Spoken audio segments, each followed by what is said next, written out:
Yo, I'm a creamsicle! But now I am a vampire creamsicle.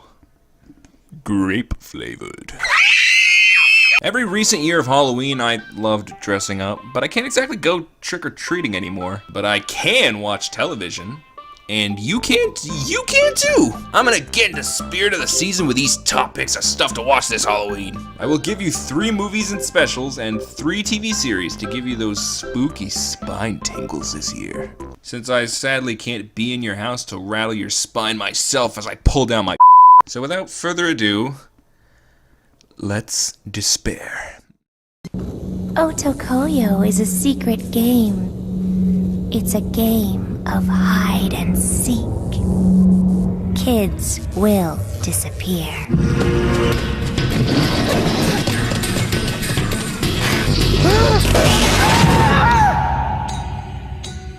Adult Swim was always really unique with its anime time slot. It very much liked to add things to it most people wouldn't know. In the Halloween of 2005, an anime special was aired on Adult Swim named Kakurenbo, Hide and Seek. And it is fantastic. The kids are playing hide and seek to find one character's sister who... I'ma leave it at that, because I don't want to spoil. It's only half an hour, just go give it a try, man. Before CG overtook anime with, oh my fucking god, give it time. I'm gonna get to that, give it goddamn time. This is one of the earlier breaks in completely CGI anime. Although just a half-hour special, the animation this special uses is dynamic with great shots, crazy interesting scenery, and fantastic character designs. One thing I love about Kakurenbo is the children keep these animal masks on to play their game, and it really adds to the culture around them. Another thing that does... Jesus! Oh! Oh no! I don't like this. I don't like Vine Monster Big Guy. The monsters in the series take painting styles of old Japanese art, and now it's chasing after you. The kids in this have really great ways of reacting to these situations. It's really smart to have children in horror situations because of how vulnerable they are. That sounds fucking horrible. There are ways of exploring these aspects a lot of more well-known things don't expand on, only tease. Usually kids are victorious in these movies, except when they aren't. And when they have a mental disability. Do it! Wolfman's got nards! But this fucking film, Christ, no backs are held. I will not spoil. It's too good at being creepy. That twist at the end, you can watch it illegally on YouTube, but I'm not endorsing that. Watch it legally. James Cameron once said, when asked about his female character in his movie Avatar, right from the beginning, I said, she's got to have tits. Oh, and he also said something about the movie Blood the Last Vampire or something. I don't fucking know. Blood the Last Vampire! No, not that one. That's...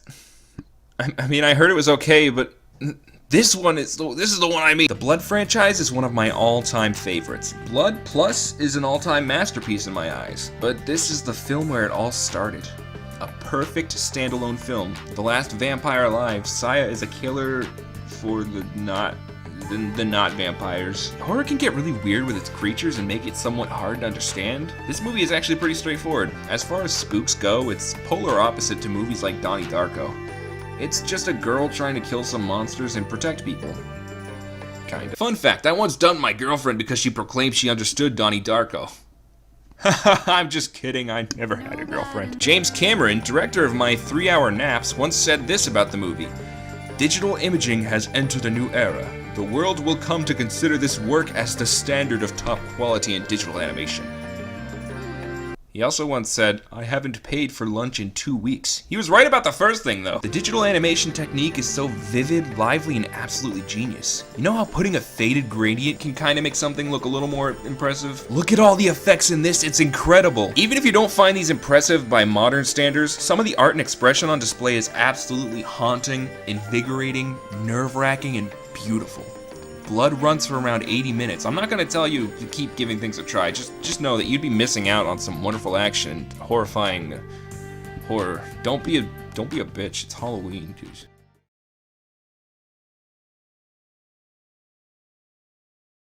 Chiller was a good channel. I don't know if it's still a thing, but anyways, I watched a fucking weird movie on there. Necromentia is a horror film that was made in...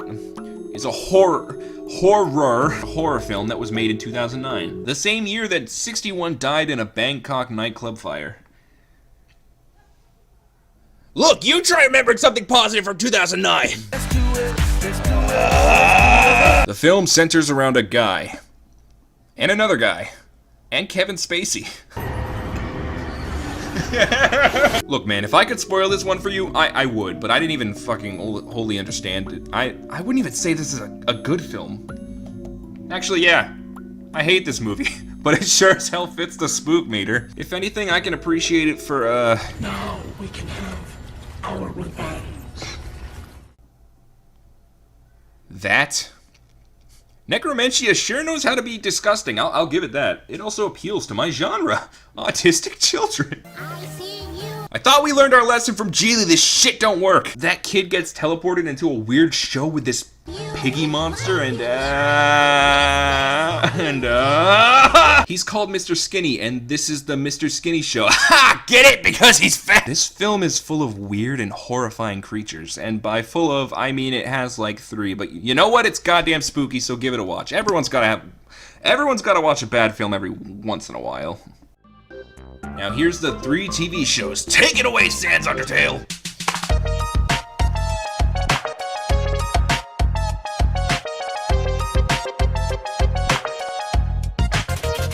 A heartbreaking tale. Try to stand to reason and you may create bitter feelings. Step off the path of righteousness and you become trapped in the depths of sin, where evil and ambition scatter in the darkness, leaving behind sad rumors to fly in public. But your sins never fade away.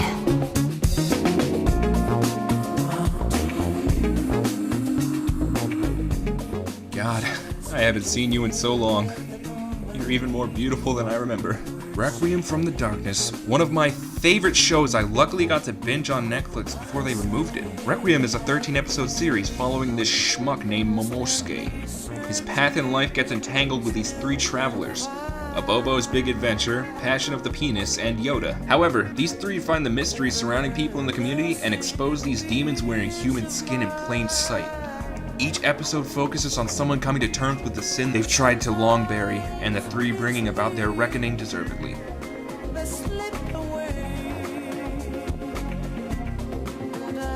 It's your fault.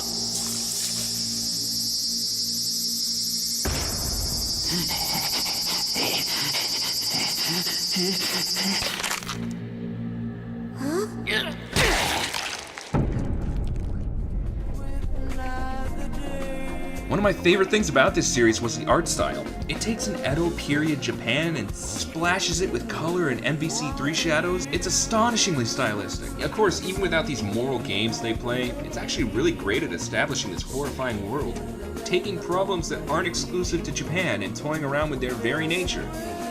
My personal favorite character is the little person, Mataichi. I've always loved the sort of wavy clothing style that he has, kind of like Afro Samurai.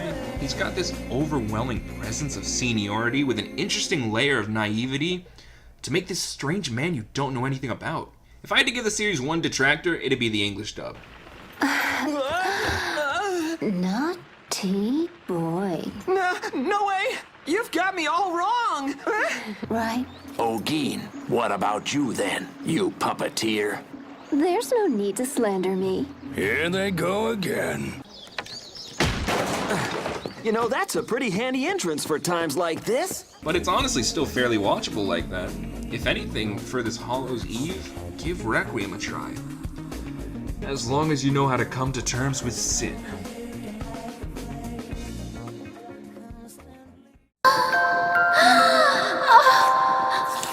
Mad. Not here! Otama is in the other room! Not here, please, Father! She'll hear us! We'll wake her! God, I hope that's morning what I'm feeling.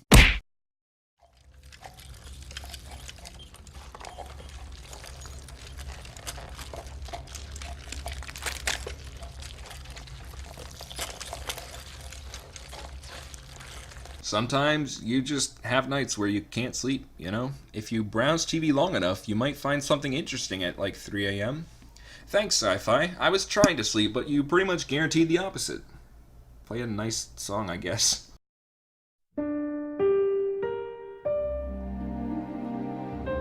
Channel Zero is an anthology horror series that started airing on Sci-Fi 2 years ago. Although I hadn't been hearing much about it, I stumbled on the second season's first episode late at night. I thought, ooh, that picture's kinda cool. Horror don't scare me. Let's do this shit. And like 40 minutes later, I was like, ah!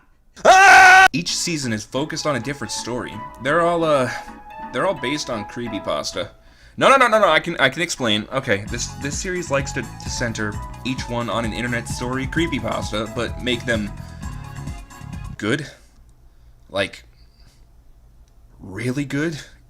If you were worried about jump scares overtaking live-action horror, this series takes a much different approach of leaving this lingering sense of unease, where something strange is happening, and you just don't realize it. Each season is 6 episodes.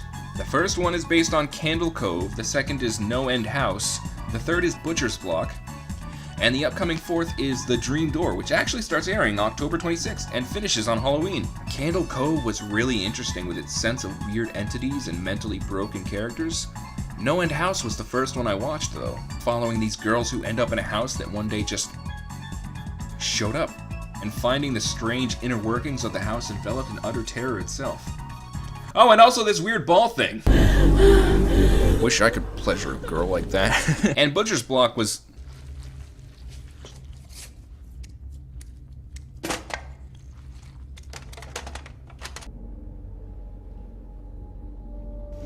Oh, right. Yeah, that scene. Each one has a great budget, wonderful visuals, and an actually really great sense of horror, without needing cheap jump scares. You can watch the first 2 seasons on Verve, which I actually use fairly. Thanks for leaving Verve, Funimation. I'm not buying your fucking service. It's honestly a really good service, especially for horror. Watch that shit. My final item on this fucking painful list is less scary, but nonetheless perfect for a Halloween watch.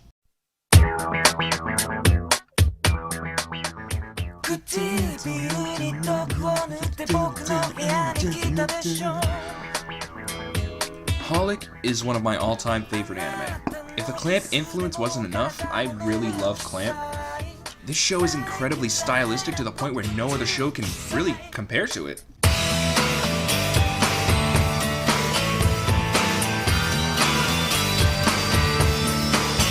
Watanuki is a high schooler with issues. He's testy. Let's go. What's your problem? Go ahead and make fun of me. I want to get all the wisecracks out of the way right now. Hey, if that's your style, it's not really my place to comment. You think I actually chose to wear these things? He's obsessed with a girl. Oh, Himawari! Good to see you. I'm so sorry I'm late. Thanks so much for meeting me here. No, please, don't worry, really. And he's overall a really negative person. Makes it up to you when you do.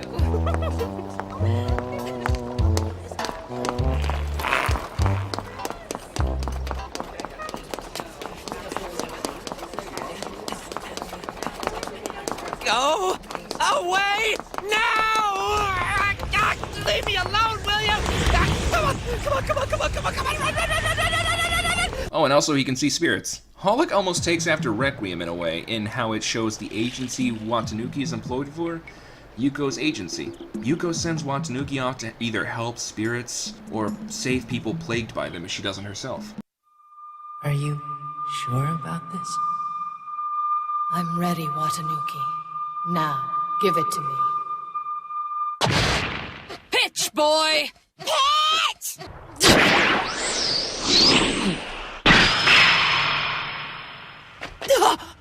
And it's out of there! Which she usually doesn't. Yuko actually shows up as a character in the Clamp series Tsubasa, but we aren't talking about that, so shut up about it! Holic's biggest standout is its gorgeous art style I can only describe as poker art. To every single demon or pose a character does, it looks like it can be hung up at an alehouse. I used to hear complaints about the character's body structure, but it's all in the style, man. It isn't unique to some characters. That's just how they're designed. What are you gonna complain about next, JoJo? Don't touch my baby, he's beautiful. Humans can look like that if they really want to. The show also incorporates this weird feeling I had while watching old Funimation shows. Almost like a glow effect is on certain scenes, and it gives you some weird sense of nostalgia. Is that just me? The Jing OVA and the DMC anime were kind of the same. Like, I don't know, maybe it's just me, but Holic has a certain special charm to it. Like a really talented artist you didn't know existed, you just found. Like abandoned pools, hello! Holic also, why is there so much hair on this fucking microphone? I don't have that much, that's not my hair. Holic also keeps a focus on personal problems, but every once in a while, you get this whimsical ghost feel from certain characters. It's not scary, but it's just, I don't know. It's imbued with the spirit of spook in a way. One of the most charming and unique series you can watch. Give it a shot. And so, that is all for this Halloween. What are you dressing up as for Halloween? Tell me in the comments. I'm gonna be a social recluse. College is killing me, but I love animation too much to just give up on it. Happy Halloween, and to all a good day.